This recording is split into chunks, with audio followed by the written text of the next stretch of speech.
अब मेरी तरफ से उन सब परिवारों को गारंटी दे देना, मेरे लिए तो आप ही मोदी है। साथियों, दरभंगा का एयरपोर्ट हो, रेलवे स्टेशन हो, अमृत भारत ट्रेन हो, आधुनिक सड़कें हो, हर तरफ काम हो रहा है। दरभंगा एम्स की अड़चनों को भी दूर किया जा रहा है।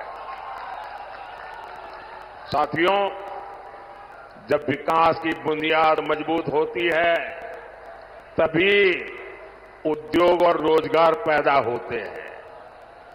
यहां दरभंगा में आईटी पार्क भी बना, जिससे युवाओं के लिए नए अवसर पैदा होंगे। मिथिला में मखाना, लीची और आम खूब होता है। अच्छी सड़कों और इंफ्रास्ट्रक्चर से इसका एक्सपोर्ट दुनिया भर में बढ़ेगा। यहां के मखाने को दुनिया तक पहुंचाने के लिए हमारी सरकार ने मखाने को जीआई टैग दिया है। साथियों, हमने बिहार में महिला स्वयं सहायता समूहों को 42,000 करोड़ रुपए की सहायता बैंकों से दी है। 42,000 करोड़ रुपया। दरभंगा, मधुबनी में 11 लाख महिलाएं इन समूहों से जुड़ी है। दरभंगा में इन बहनों ने शिल्प ग्राम की शुरुआत भी की है और आपकी मधुबनी की पेंटिंग का प्रचार तो खुद मोदी पूरी दुनिया में करता रहता है। आज आगे बढ़ती हमारी बहनों की ये खुशी, यही मोदी को मेहनत करने का हौसला देती है। साथियों, आपको पता है कि संविधान ने लंबी चर्चा के बाद हमारा संविधान बना, तब एक मुद्दे पर सबसे ज्यादा चर्चा हुई थी। बाबा साहब आंबेडकर थे, डॉक्टर राजेंद्र बाबू थे, देश के बड़े बड़े विद्वान थे और संविधान में धर्म के आधार पर आरक्षण देना कि नहीं देना, इस पर गंभीर चर्चा हुई और बाबा साहब के नेतृत्व में संविधान सभा ने 75 साल पहले तय किया कि हमारे देश में धर्म के आधार पर आरक्षण नहीं दे सकते हैं, देश को फिर से नहीं बांट सकते हैं। बाबा साहब आंबेडकर ने इसके विषय में खुलेआम वकालत की कि धर्म के आधार पर आरक्षण नहीं होगा। इतना ही नहीं, पंडित नेहरू ने भी धर्म के आधार पर आरक्षण का विरोध किया। लेकिन अब जब हमारे गरीब एससी, एसटी, ओबीसी का कांग्रेस से मोहभंग हो गया है, तो कांग्रेस नेहरू जी की भावना के खिलाफ जा रही है, बाबा साहब आंबेडकर के पीठ में छुरा भोंक रही है, संविधान को तोड़ने मरोड़ने में लगी है। कांग्रेस लगी हुई है कि ओबीसी कोटे को कम करके धर्म के आधार पर उसमें से डाका डाल के मुसलमानों को आरक्षण दे दिया जाए। दलितों के आरक्षण में से डाका डालो, आदिवासियों के आरक्षण में से डाका डालो और कांग्रेस की साजिश में आरजेडी भी कंधे से कंधा मिलाकर चल रही है। 2007 में बिहार के शहजादे के पिताजी ने मुस्लिमों को ये आरक्षण में से निकाल करके कोटा देने की बात कही थी। रेल मंत्री के रहते हुए उन्होंने रेलवे अधिकारियों को कहा था कि मुस्लिमों के लिए कोटे का इंतजाम किया जाए। सोचिए, ये एससी, एसटी, ओबीसी का आरक्षण छीनकर को मुस्लिमों को देना चाहते हैं। आप मुझे बताइए, धर्म के आधार पर ओबीसी, एससी, एसटी आरक्षण अगर कटेगा तो यादव, कुर्मी, इन समाज का हक भी बचेगा क्या? सब कुछ खत्म हो जाएगा।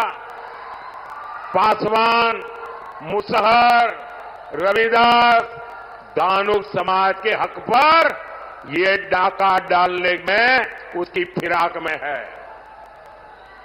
साथियों, मैं पिछले 12 दिनों से कांग्रेस को और उनके चट्टों पट्टों को आरक्षण के मुद्दे पर चुनौती दे रहा हूं। मैंने उनसे कहा है, मैंने लिखित में मांगा है कि इंडी गठबंधन धर्म के आधार पर एससी, एसटी, ओबीसी का आरक्षण छीन करके मुसलमानों को नहीं देंगे। धर्म के आधार पर आरक्षण के लिए संविधान के साथ खिलवाड़ नहीं करेंगे। लेकिन इनके पेट में पाप है।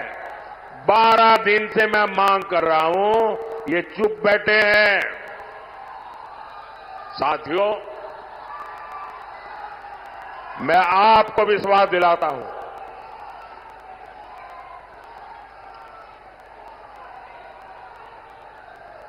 मैं आपको विश्वास दिलाता हूं, जब तक मोदी जिंदा है, जब तक मोदी जिंदा है, एससी, एसटी, ओबीसी के आरक्षण पर कभी भी मैं खिलवाड़ नहीं करने दूंगा। साथियों, मैंने जब से कांग्रेस, आरजेडी के इरादों को बेनकाब किया है तो ये लोग बौखला गए हैं। अब आरजेडी ने ये गिनना शुरू कर दिया है कि सेना में कौन हिंदू है, कौन मुसलमान है। यही इनका असली चेहरा है। ये लोग समाज को बांटने के लिए, देश की एकता तोड़ने के लिए कुछ भी कर सकते हैं।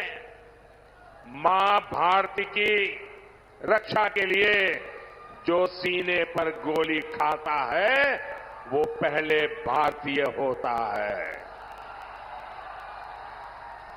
और ये आरजेडी के लोग उसे हिंदू मुसलमान की नजर से देखते हैं। मैं जरा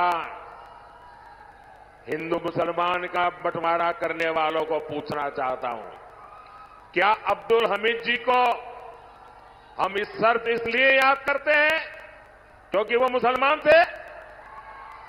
देश को इस दिशा में ले जाएंगे ये लोग। यही लोग सर्जिकल स्ट्राइक पर सवाल उठाते हैं, एयर स्ट्राइक पर सवाल उठाते हैं। यही लोग आर्मी चीफ को गाली देते हैं। आखिर किसको खुश करने के लिए किसके इशारे पर ये बोला जाता है? देश सब देख रहा है, जनता है, सब कुछ जानती है। देशवासी सब देख रहे हैं। साथियों, आरजेडी का इतिहास सामाजिक न्याय का मुखौटा लगाकर हमेशा तुष्टीकरण करने का रहा है। जब गोधरा में कार सेवकों को जिंदा जलाया गया था, तब रेल मंत्री ये शाहजादे के बेटे थे जो सजा काट रहे हैं और जमानत पे घूम रहे हैं। उन्होंने दोषियों को बचाने के लिए सुप्रीम कोर्ट के एक जज की कमेटी बनाई, बेन राजी कमेटी। सोनिया बेन का राज था ना, और इसलिए उन्होंने बेन राजी कमेटी बनाई थी। वो जज का नाम बेन राजी था तो लोग बेन राजी बोलते थे। और उसे ऐसा रिपोर्ट लिखवाया कि 60 कार सेवकों को जलाने वाले निर्दोष छूट जाए।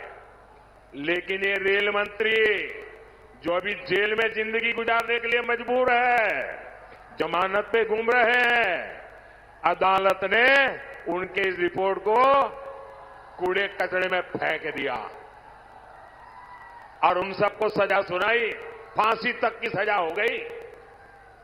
पूरी दुनिया को पता था कि कार सेवकों को जिंदा जलाया गया था, लेकिन तब फर्जी जांच रिपोर्ट बनवाकर कार सेवकों पर ही दोष मढ़ने की साजिश रची गई थी। यही इनका इतिहास है, यही इनकी सच्चाई है। साथियों, हमें बिहार को लालटेन के दौर में वापस नहीं जाने देना है। अभी आपको पता होगा, ये शहजादे दिल्ली वाले एक नई बात लेके आए हैं। आप मुझे बताइए भाइयों बहनों, हमारे परिवार में जो माता पिता होते हैं वो मेहनत करके कुछ न कुछ बचत करते हैं कि नहीं करते हैं? कुछ न कुछ बचाते हैं। उनके मन में रहता है कि एक छोटा सा घर बना दो, बच्चों को काम आ जाएगा, एक छोटी सी गाड़ी ला दो, बच्चों को काम आएगी, खेत खरीद के रखो, बच्चों को काम आएगा। हर मां बाप के मन में ये इच्छा रहती है कि वो अपने मरने के बाद बच्चों को कुछ न कुछ देकर के जाए। हर मां बाप की इच्छा रहती है। अब एक कांग्रेस ऐसा कानून बनाना चाहती है कि दिल्ली में उनकी सरकार बनेगी तो आपके मां बाप ने जो कमाया है वो अब आपको नहीं मिलेगा। आपके पिताजी अपना 10 एकड़ का खेत होगा तो आपको नहीं दे पाएंगे, 2 घर है तो नहीं दे पाएंगे, आधा ये इनकी सरकार छीन लेगी। 55% विरासत पर टैक्स लगाने का ये फतवा लेकर के आना चाहते हैं। क्या आपकी मेहनत की कमाई किसी सरकार को लूटने देंगे? किसी सरकार को लूटने देंगे? ये कांग्रेस वालों को लूटने देंगे? ये आरजेडी वालों को लूटने देंगे? और इसलिए भाइयों बहनों, आपका भविष्य बचाने के लिए, आपके बच्चों का भविष्य बनाने के लिए 7 मई को झंझारपुर में जेडीयू से प्रत्याशी श्री रामप्रीत मंडल जी आए हैं। 13 मई को दरभंगा में बीजेपी से श्री गोपाल ठाकुर जी और समस्तीपुर से एलजेपी की हमारी बेटी श्रीमती सांभवी चौधरी जी, पूरे हिंदुस्तान की सबसे छोटी उम्र की बेटी चुनाव लड़ रही है। आप सब आशीर्वाद दीजिए, ये हमारी बेटी तो जीतनी ही चाहिए। 20 मई को मधुबनी में बीजेपी के श्री अशोक कुमार यादव जी को, कि हमारे इन सभी साथियों को भारी संख्या में वोट दीजिए। और जब आप उनको वोट देंगे ना तो ये वोट सीधा सीधा मोदी के खाते में जाएगा। मोदी को मजबूती मिलेगी और मोदी मजबूती से आपकी 5 साल और सेवा करेगा। तो घर घर जाएंगे, ज्यादा से ज्यादा मतदान करवाएंगे। पहले मतदान फिर जलपान, ये पक्का करेंगे। अच्छा, मेरा एक काम करेंगे, जरा हाथ ऊपर करके बताइए, करेंगे? मेरा काम करेंगे। यहां से जाने के बाद हर घर जाना, घर घर जाकर के कहना कि अपने मोदी जी दरभंगा आए थे और मोदी जी ने आपको प्रणाम कहा है। मेरा प्रणाम पहुंचाएंगे, घर घर मेरा प्रणाम पहुंचाएंगे। बोलिए भारत माता की, भारत माता की, भारत माता की। बहुत बहुत धन्यवाद।